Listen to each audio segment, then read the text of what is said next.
ইরশাদ করেন, যে ব্যক্তি সকাল বেলা 3 বার তেলাওয়াত করবে আউযু বিল্লাহিস সামিউল আলিম মিনাশ শাইতানির রাজিম,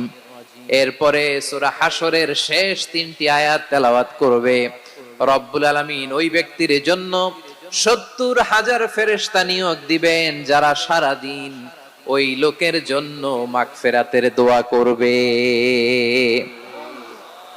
শুধু এখানেই শেষ নয়, বিশ্বনবী ফরমান ওয়া ইন মাতা ফি যালিকাল ইয়াউমি মাতা শাহীদান,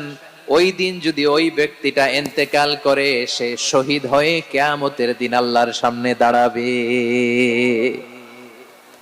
সকালবেলা যদি পড়েন 3 বার আউযু বিল্লাহিস সামিউল আলিম মিনাশ শাইতানির রাজিম 3 বার পড়ে